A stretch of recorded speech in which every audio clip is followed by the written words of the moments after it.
Добър вечер на всички приятели на канала. Искам да ви покажа нещо, което съм възмутен. В момента се намирам в Национален парк Ботаническа градина, град Балчик. Искам да ви покажа една уникална тъпотия. Уникална. Нали, тук всичко тук е старинно. Настилката, калдарама, варовниковите камъни. И вижте тук какво се случва. Покрив, старинен вид, каменна зидария, дървен щурц, нали, което е уникално по себе си. Дървена дограма, каменен перваз и изведнъж, не знам дали се види така, американски безшевен лук. А отдолу, под керемидите,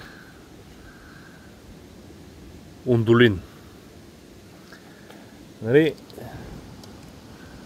простотията е толкова голяма, че ако искате да съхраните идентичността на тези сгради, американските безшевни улуци изобщо нямат място тук.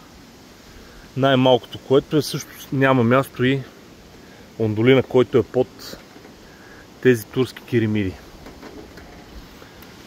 Ако ви е харесало видеото, моля ви се, абонирайте се за канала.